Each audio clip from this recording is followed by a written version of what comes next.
I bet you didn't know. You have looked at your own face more times than almost anything else in your life. Thousands of mornings, thousands of mirrors. And yet, if you saw a completely unedited, unfiltered photograph of yourself taken at a random moment, there's a real chance your first reaction would be quiet shock. That doesn't look like me. The strange part is that you're not wrong to feel that way. You genuinely do not know what your own face looks like, and the reason has nothing to do with vanity or self-doubt. It is built directly into how your brain processes the one face it has never actually learned to see correctly. Here is the core problem. Every single time you've looked at your face, you've looked at it in a mirror. And a mirror does something your brain quietly fails to account for. It flips your face left to right. This means the face you know, the one you've memorized over a lifetime of bathroom mirrors and front-facing cameras, is not your actual face. It's a horizontally reversed version of it. Real faces are not perfectly symmetrical. Nobody's are. One eyebrow sits slightly higher. One side of your smile pulls up a little more. A small scar, a freckle, a subtle asymmetry in your nose.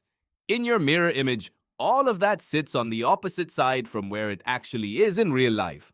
So when you see an unflipped photograph, a version of your face the way other people have always seen it, your brain registers something is off, even if it can't articulate exactly what.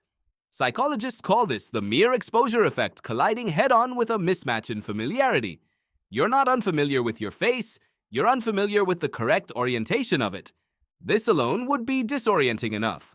But there's a second layer to this problem, and it's even stranger. Psychologist Nicholas Epley at the University of Chicago ran studies asking participants to identify their own face from a lineup of subtly altered photographs, some slightly more attractive than their real face, some slightly less. Across repeated trials, participants consistently selected the enhanced version of their face as the true one, not the actual unaltered photo. This wasn't vanity in the conscious sense. People weren't choosing the flattering option because they wanted to feel good. They genuinely could not distinguish their real face from the slightly improved one. Epley's research suggests we hold not a neutral mental snapshot of our own face, but a positively biased one, edited gently over years of mirror exposure. Your brain isn't lying to you for comfort. It is constructing a working model of your face based on incomplete information, and that model defaults toward generosity. Why would evolution build something so seemingly irrational? Because your face was never meant to be observed by you.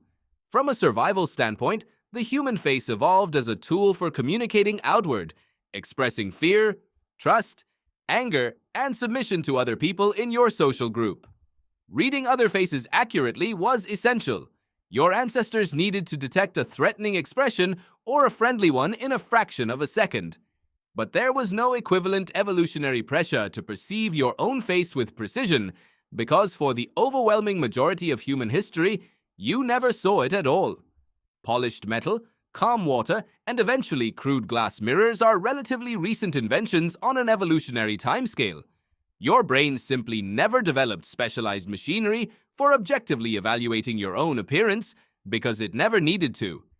This is part of why the famous video chat or photo call discomfort feels so specific and so universal.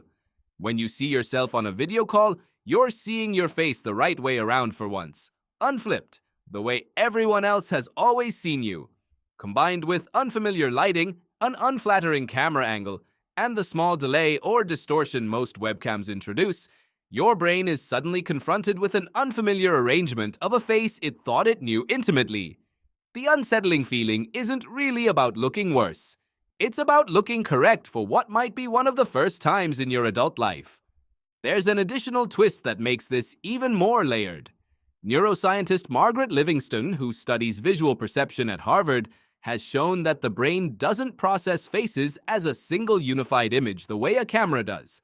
Instead, specialized regions like the fusiform face area break a face down into relational features: the distance between your eyes, the curve of your jaw, the angle of your brow, and reconstruct a working model from those relationships rather than storing a literal photographic copy. This is efficient for recognizing thousands of other people quickly, but applied to your own face, viewed almost exclusively through a mirror, It means the you your brain has constructed is a composite built from reversed angles, inconsistent lighting, and selective memory, not a precise photographic record at all. So what does this mean the next time you catch a candid photo of yourself and think, that's not what I look like? It might genuinely not be the face you've trained your brain to recognize, even though it is undeniably your actual face.